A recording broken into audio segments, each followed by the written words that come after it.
And so I'm so glad that I was able to get the whole crew with me this morning.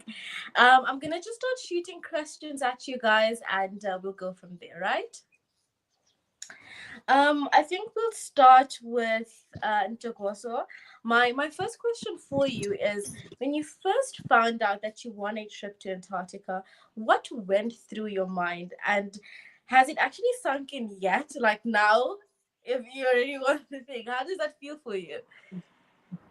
Greetings, host, and greetings to the listeners. Greetings to my Antarctic 5. Well, when I got the news, it hadn't sunk in yet. I remember I was so excited. I took out a blowhorn and started running around the house and blowing the horn around the house.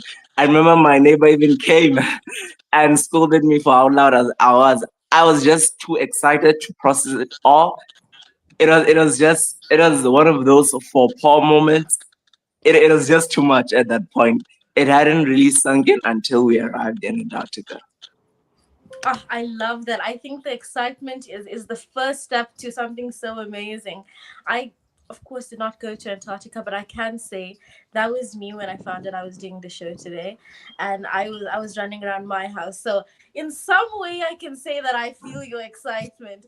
But I think for something as big as going to Antarctica, leaving South Africa on such an amazing thing, must have been life changing for you and your family. We are so proud of you guys, and I wish I was there. Really, I'm having a bit of FOMO. My next question, we will direct it to Amina. At 17 and as young people, most of your lives are still ahead of you. What did it feel like standing in a place most people only ever see in documentaries? I till today I always tell people that I can't describe that feeling. I can't describe how it felt to actually just stand at the aeroplane door and look out and just see a sheet of white ice.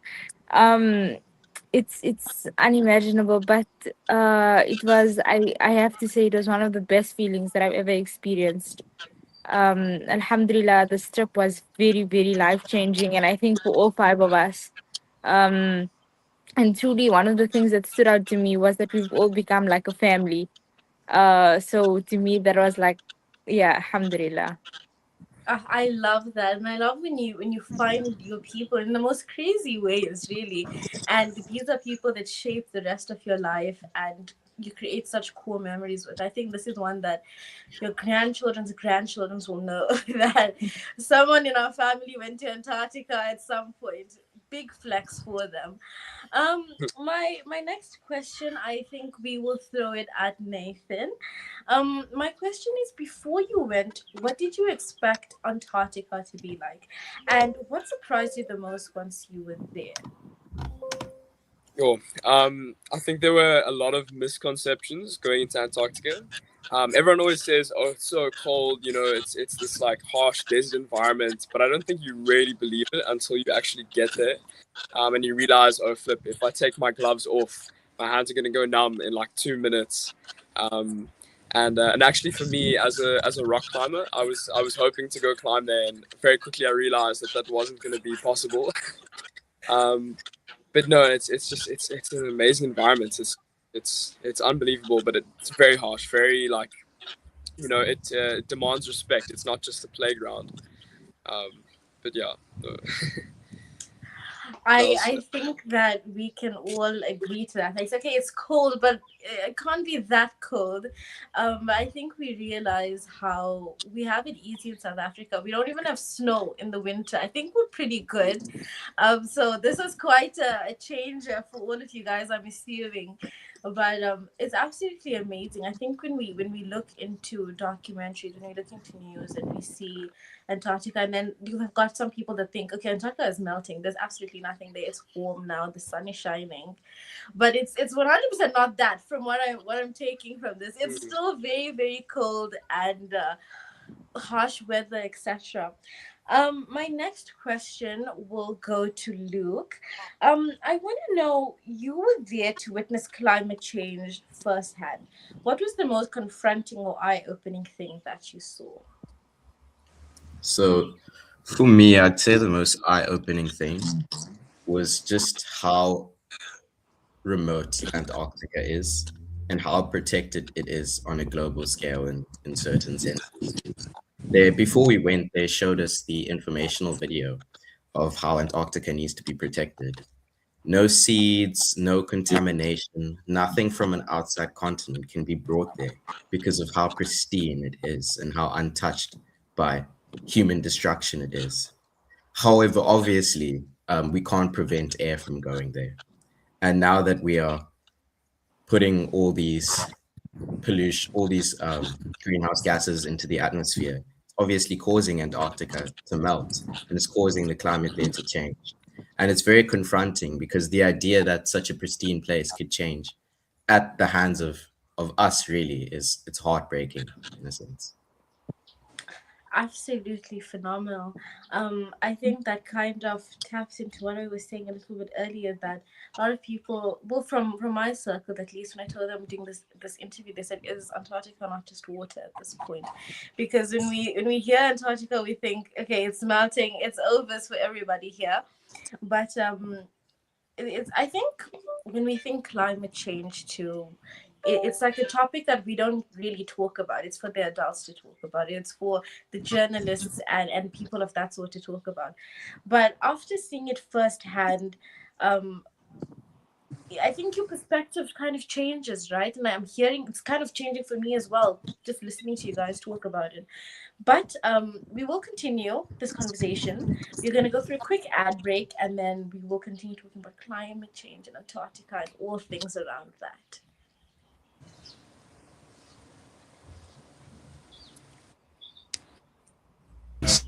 Is Salam Media.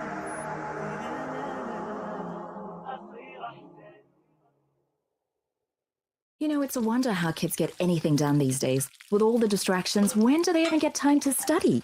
As a mother, all I can really do is make sure they have all they need to perform at their best. That's why I choose to include Sunfoil, triple refined pure sunflower oil with every meal I make. Naturally cholesterol-free and approved by the Heart and Stroke Foundation as part of a balanced eating plan. So whether I'm cooking, frying, or baking, I know every dish will be a wholesome one. Sunfoil, now we're cooking. They say breakfast is the most important meal of the day, yet many children go to school hungry because of poverty. Penny Appeal South Africa's Breakfast Club aims to get a warm, hearty meal to underprivileged children so they can spend their day prospering in their schoolwork. Help feed a needy learner for only 5 Rand a day, or 150 Rand a month.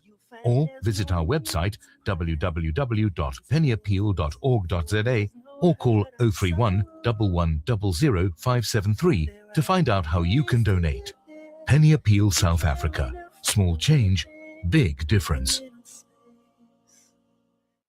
Discover the Africa of your dreams and surround yourself with her spectacular beauty. Relax beneath her serene sunsets and explore wildlife at its natural best. It's where the pride of Africa comes together. The Kwantu Private Game Reserve. Get to know the Big Five or cruise on an elephant safari game drive. Interact with lion and tiger cubs and enjoy world-class halal cuisine while we pamper you during your 5-star stay. Indulge in the true African experience. For reservations, call now on 042 203 1400 or visit kwantu.co.za.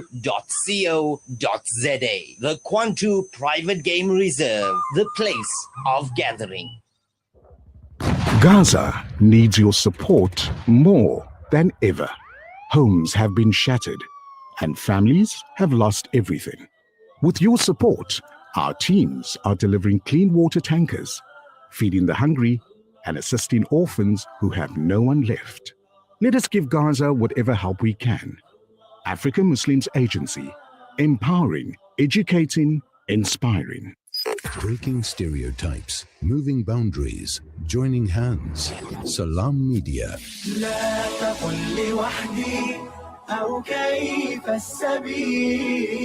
Humanity sets the agenda. All right, we are back. The time is now 21 minutes past 8 a.m. And you're joined with myself, Umama Muriledi, on News and Views. We've been having an absolutely amazing conversation with the students that went to Antarctica. And we were right in the middle of our conversation and we got cut off. And I really do apologize for that. But we're back and we are going to continue right where we left off. Allegra, it's now your time to shine, and you're going to start this off for us.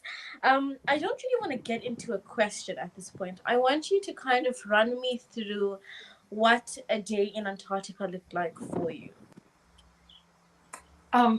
Thank you once again for allowing me the opportunity to speak on this radio show. And I would just like to, well, for all of us, our experiences were very different. But, you know, even the concept of having a day in Antarctica, it's just so difficult to describe because there was no day and night. It was just one long experience. It was incredible to have just all this time to get so much done. And I mean, I think most of us slept for about 4 hours per night, just because per night, the quotation marks, because you know, there was just so much to do, and also the sun just never set. So a day would usually consist of waking up at really early, for me at least 5. I would then just walk around, look at absolutely like the beauty of Antarctica in everything. It was just so beautiful that like I'm still in awe, sorry.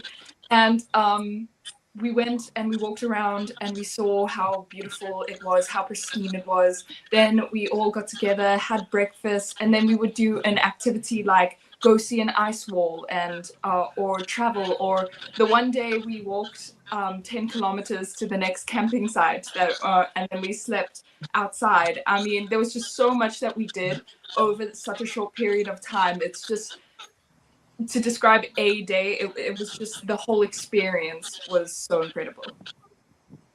Absolutely amazing. You know, I meant to mention the fact that there's no nighttime. And it completely slipped my mind. How was that for you? Did it alter your mind in any way? Tell me about that. Tell me about that. Well, even now, it's quite funny because my sleep schedule is just so out of place. And in general, it was when I first got back to Cape Town and I experienced what night was like. It threw me off. It was just, yeah, you get used to it in a way. And I actually thought that, you know, it was quite nice to have 24 hours of daylight, because then you could work and be constructive and you know, productive at any point of the day. You could wake up at midnight and go for a run if you wanted to, because it was just, there was no night. So I think that's so cool. I don't even know what to say and try to be professional about it. That is amazing. I don't even know. I think from that, like kind of taking from what you're saying about, you know, you kind of adapt to not having night and things like that. It shows how easy it is for us as humans, really, to adapt to new things and live a specific life. And even if it's just for a few days, your whole mind, your whole mindset kind of changes to where you are in your environment. And it's so mind-boggling, really, just thinking about how here we've got a full day and night, and other places they experience day all day. You know, we still get like all giddy when we have a late sunset, but that's absolutely amazing. I think if I had 24 hours of day, I'd low-key lose my mind. I needed the darkness, so I don't know if I'd survive there so well, but you know what? Nevertheless, we love that for you guys. I'm gonna shoot this question at let's do Nathan, right? I think as young people, we spend so much of our time just imagining, you know, what could be. And so now you being in this position, did being in Antarctica make the future of the earth feel more urgent or more hopeful? Because you know we don't really have these conversations enough. So what's your take on that for the youth specifically? Yeah, absolutely. I mean, as a student, I mean, you also mentioned it earlier that everyone always thinks climate change is just a topic adults talk about. But I think going on this trip, it's really like it's changed all of our perspectives on that. Yeah, as a student, like, climate change might get talked about in class or whatever, but really being in Antarctica made it feel so real, and it really just it makes you realize that how much of a problem it really is, as well as getting to talk to all the educators that came with us, like Rion Manta and Mike Markovina and all these dudes that are so big in the climate area.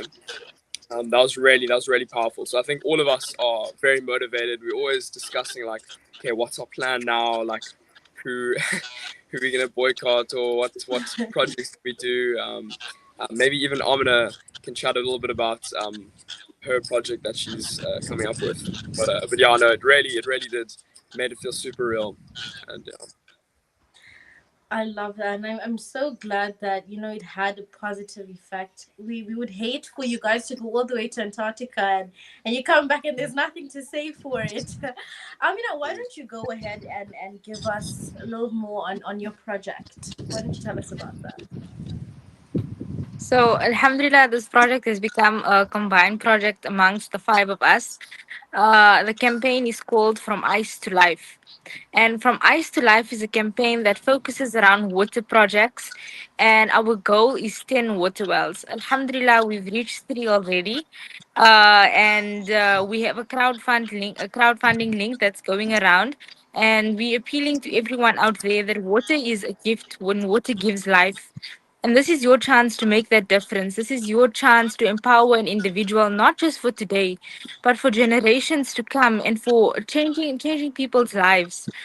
People in Malawi, that a female child isn't given the opportunity to education because it's her responsibility to go out every single day and fetch water that her family would survive on, and building that water well would empower not only that child but empower the family, empower the generations to come.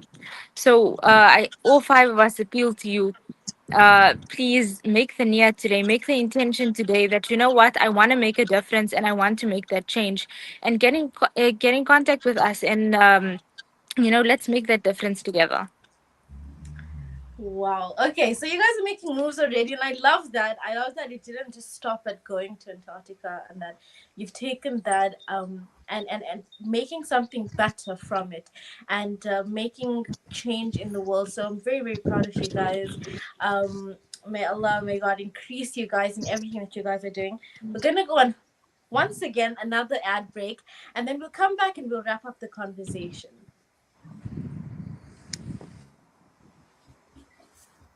Day by day. This is Salam Media.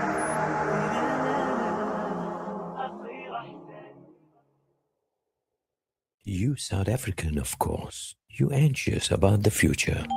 We've got you covered. Build on your wealth portfolio with Randry Jewelers Gold Coin Exchange. Visit us at 151 Stephen Dlamini Road, Musgrave, Durban, or call us on 031 202 4700 for more information. Randry Jewelers Gold Coin Exchange, your passport to gold investment.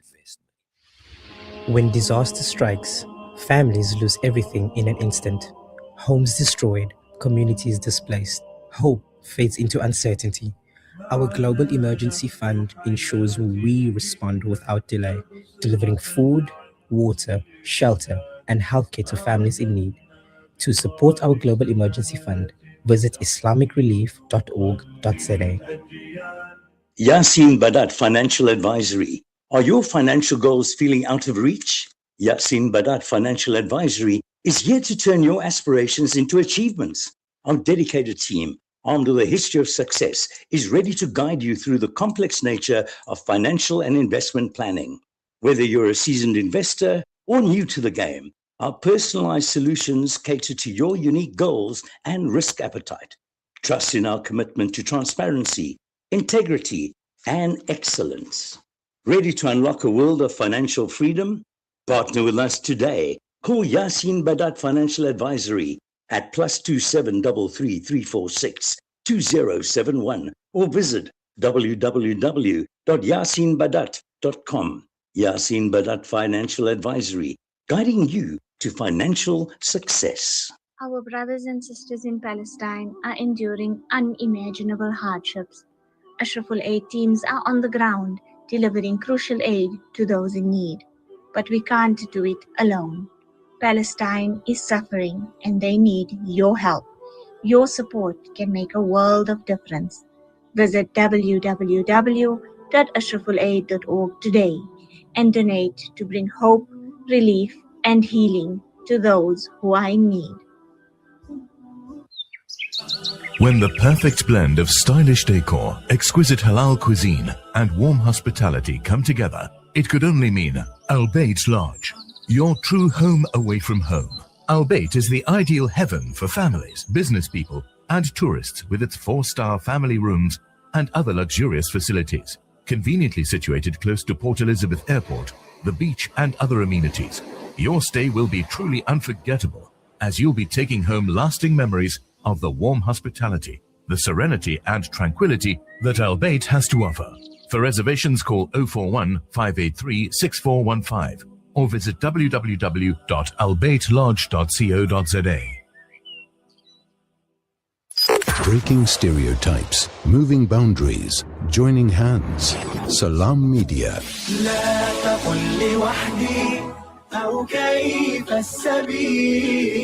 Humanity sets the agenda. All right, we are back once again with news and views. The time is now 8:33 a.m. and this past half an hour of the show has been absolutely incredible. I don't want to end this conversation. I've been talking about all things Antarctica, climate change, and this incredible experience that my guests have had the opportunity and the pleasure of being on. You know, they went all the way to Antarctica. They've been telling me about how it's always day, there's no night there, guys. I just feel like I need to, go back to that, because what even? But now I want us to look at a different point of view. We've been talking about Antarctica itself, talking about when you were in Antarctica, how life has been afterwards. But I want us to kind of take a look at life before you went, life before you found out that you were going. So, Jagoza, let's start it with you. Could you tell me how life was for you before going, and what if you ever felt like you would have this opportunity? Just who were you before this life-changing experience? Well, I could say that I was never an environmentalist, right? I was never into the environment. I'd never joined our school's environmental club. And now, when I heard of the opportunity, our teacher shared a link to the application and I applied. I made a video. It was good enough. I never thought I'd ever pass through.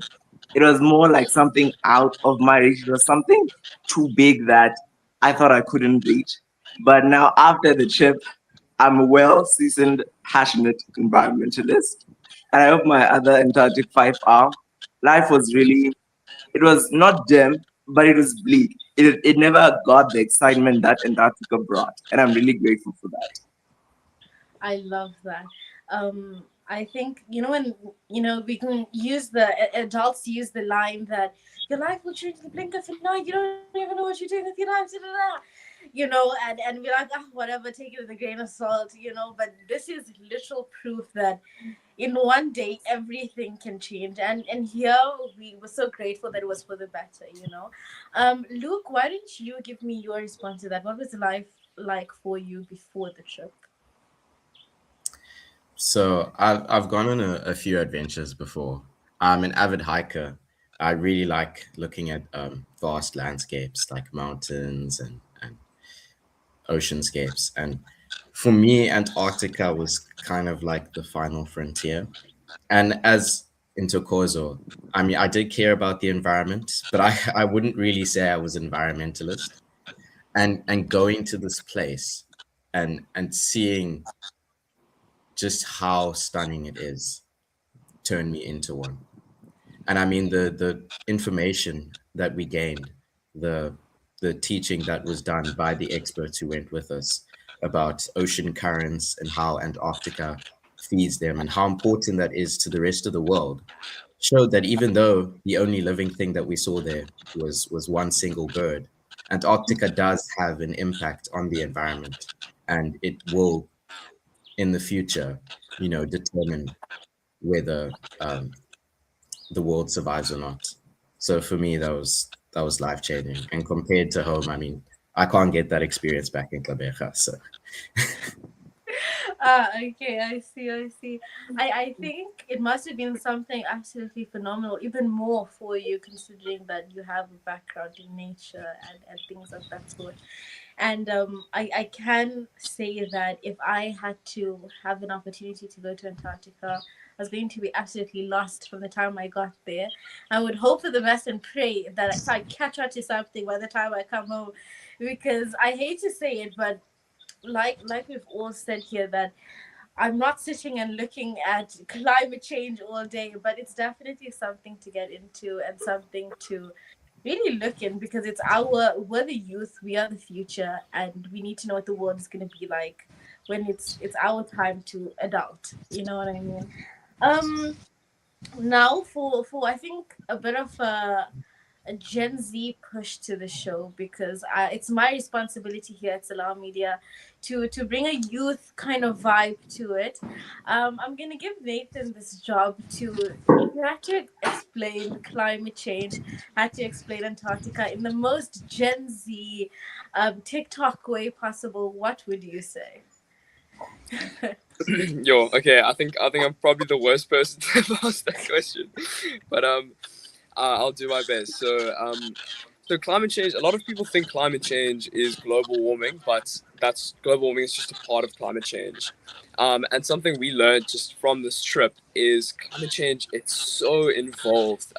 We learned about how ocean currents and about how kind of the transfer of like krill and plankton and phytoplankton, which is like the building blocks of food chains in the ocean. How like that the currents, like deep sea currents, move that around, how that affects climate change and CO2 absorption, and stuff. But essentially, climate change just refers to the kind of, well, yeah, the changing of the Earth's climate, which is due to various factors. I mean, even coming back to Antarctica, Antarctica itself, because it's white, it reflects light. And the size of Antarctica, I mean, it's massive. It's about 2.5 times the size of Australia. It reflects a lot of sunlight, back into space, which is a massive factor for cooling the Earth, which is a very interesting thing. So that's also another reason why the melting of Antarctica is, it's a huge deal for climate change, because less sunlight is reflected back. But yeah, I just think climate change really does just refer to the change of the Earth's climate. Yeah. I think what Nathan wants to tell us, really, in the depths of his heart, is that that climate change is a big W, and that you not knowing what climate change is a big L on your side. Um, but I swore that I would never use those kind of things on air, but here I am talking about. Anyway, I want to push through one of my last questions to Allegra. We've kept you in the corner, but it's your time to shine once again, my darling. If you could tell everybody watching one thing from Antarctica, if you could use just a couple of words to just explain Antarctica, what would you say? I would explain Antarctica as a natural phenomenon that will put anyone in awe. And I really think that Antarctica is just such an incredible, like, mind-blowing experience, but it's also not an abstract thing. So a lot of people, as you said, you only see it in documentaries, you only see it from, it's almost like a set in a movie for a lot of people. Like, it's not a real place. But the truth is, it really it is a real place, and the effect it has not only on just the environment, not just, you know, the inanimate objects and, you know, creatures that live there. Of course, that's very important. But what a lot of people don't understand is the effect that Antarctica has on the whole planet and human lives, and how people rely on Antarctica. So I think it's really incredible, it's sacred, it's pristine, it's fragile, and it's beautiful. I don't think anyone could have said it better. Sorry to the rest of you guys, but I think she kind of took the cake there. Um, you know, when for me personally, really, when I think Antarctica, the only thing that comes to my mind is bears and ice, and you know that's really about it for most teenagers. You just think that. I forget which movie it is, but like there's a specific movie that comes to my mind, and you think of Antarctica, you know, and throughout this conversation, I can confidently say that my horizons have broadened, um, and that there's so much that we don't know really, and I think you guys can attest to that with me. That you thought you knew, but then you went to Antarctica and you said, "I don't know." There's so much more to explore, within myself, within the world, and what the world is going to be like for us. And my final question to all of you here is that I don't even know how to word this question really, but in the depths of your heart, how did it feel when you came home and you had to explain to your family how Antarctica was? Was it almost an emotional feeling for you? Was it an exciting feeling? What was it like? I try to understand what it would be like for me if I had to come back and explain this, and it doesn't make sense in my head. So I want you all to just kind of give me what it would mean to you. So I'll start with you, Amina. So, you know, the presentations that we did when we came home, I remember the day we arrived, we all five of us did a presentation at my uncle's house. And it was kind of an informal thing. Um, but as you meet people and visit people, they're like, okay, Amina, like, let's see pictures and show us this and show us that and how was this and all the questions. And you feel the sort of, oh my gosh, like I look at pictures now and I'm like, there's no way you did that. And I'm trying to think, and you know, I'm sitting here on holiday and I'm looking at the ocean and I'm like, I mean, a couple of weeks ago, all you saw was just white for as far as your eye could see. And like, do you actually understand that you've been to that place and come back? Getting chosen, you asked Intokozo earlier, and he said he had no expectation of ever getting selected. And I was the same. I did it because my teacher had said, Amina, like, enter, don't give up this opportunity. And that in the initial stages was like, I couldn't believe I was going. And now I can't believe that I actually went. And like I mentioned earlier, you know, one of the things that really stood out to me, and I mentioned it to one of the educators, Justin, as well. I was like, it's amazing how you put five students that are completely different from each other. We spent like about 3 days in Cape Town, and I was still about, oh my gosh, Hamina, like, are you actually gonna go to Antarctica with these people? And it was amazing to see that all five of us just connected so well, and that we actually understood each other. Um, and this trip was truly life changing. Each of us learned different lessons. Stuff stood out to each of us. But I as a closing message, I want to say that I thank the amazing team that I went with. I thank students in Antarctica and every individual that supported us, that phoned us, and to all the radio stations as well. I want to say Jazakallah so much for giving us the opportunity. And just to the youth out there, that no dream is too big and you are never ever insignificant. Every small action matters, and just take the first step. Thank you so much. And you know, I would have loved to go through all of you guys, but we have reached our time limit. But I think Amina said it for everyone. You know, I pray that from here onwards, you know, life, I would say life goes up for you, and that this changes, you know, the pathway of your life in the most amazing ways. I mean, going to Antarctica must have some kind of credit on your resume in some way. But yeah, no, thank you guys so much for joining me this morning for this impactful conversation. I would have loved to continue and ask you all so many more questions, but I will find you, and we'll have this conversation someday. Thank you so much for joining me, and thank you so much for being with Salam Media. We will go on a short ad break, and we will be back with our next segment.